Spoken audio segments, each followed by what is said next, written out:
একটা সবজি দিয়েও যে এত মজার একটা নাড়ু তৈরি করা যায়, আপনারা না বানালে বিশ্বাসই করতে পারবেন না। আসসালামু আলাইকুম এভরিওয়ান। আজকের এই নাড়ুগুলো আমি কাঁচা পেঁপে দিয়ে তৈরি করেছি। আর এই নাড়ুগুলো যাকে আপনি একবার খাওয়াবেন, সেই আপনার কাছে রেসিপি জানতে চাইবে। বাসায় শুধুমাত্র পেঁপে আর চিনি থাকলেই বানিয়ে ফেলতে পারবেন এই মজাদার নাড়ুগুলো। তো চলুন দেখে নেওয়া যাক মূল রেসিপিটি।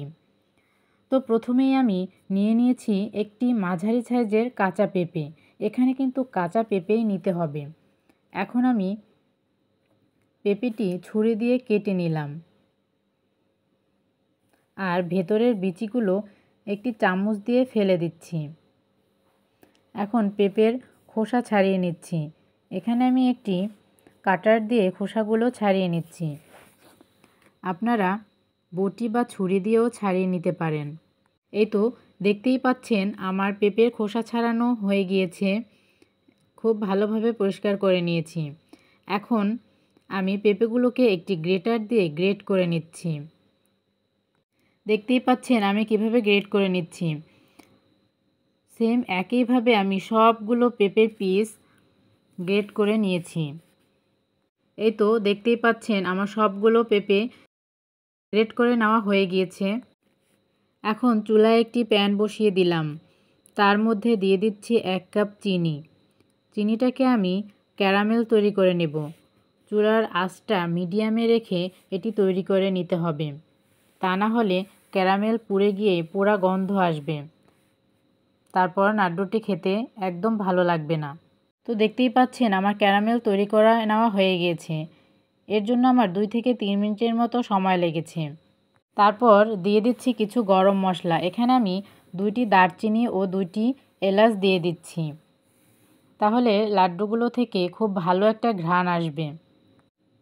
এখন কিছু সময় নেড়েচেড়ে নিয়ে নিচ্ছি। দিয়ে দিলাম 2 কাপ গ্রেট করা পেঁপে। এখানে মাঝারি সাইজের একটা পেঁপে থেকে আমার 2 কাপ হয়েছিল, তাই দিয়ে দিলাম। এখন ক্যারামেলের সাথে ভালোভাবে নেড়েচেড়ে মিশিয়ে দিলাম। আর পেঁপেগুলো থেকে দেখতেই পাচ্ছেন কিছুটা পানি বের হয়ে আসছে।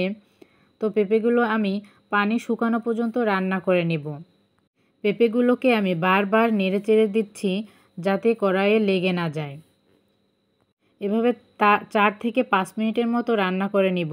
এই তো 4 থেকে 5 মিনিট পর দেখতেই পাচ্ছেন পেঁপেগুলো কড়াইয়ের সাথে ছেড়ে ছেড়ে আসছে। এ পর্যায়ে পেঁপেগুলো তুলে নিতে হবে। তো আমি পেঁপেগুলো তুলে নিলাম। এই তো দেখতেই পাচ্ছেন আমার সবগুলো পেঁপে তুলে নেওয়া হয়ে গিয়েছে। এখন এগুলোকে একটু ঠান্ডা করে নিতে হবে। আর বেশি ঠান্ডা করাও যাবে না। এখন হালকা একটু ঠান্ডা হয়ে গেলে এখন হাতে একটু তেল মেখে পেঁপেগুলো থেকে একটা একটা নাড়ু শেপ দিয়ে বানিয়ে নিচ্ছি। এখানে বুঝিয়ে বলার কিছুই নেই। দেখতে পাচ্ছেন কিভাবে আমি নাড়ুগুলোকে বানিয়ে নিলাম। এভাবে আমি সবগুলো নাড়ু বানিয়ে নিয়েছি। তো বন্ধুরা, রেসিপিটি ভালো লাগলে লাইক, কমেন্টস ও শেয়ার করে দিবেন এবং আমার চ্যানেলটি সাবস্ক্রাইব করে পাশে থাকবেন। আল্লাহ হাফেজ।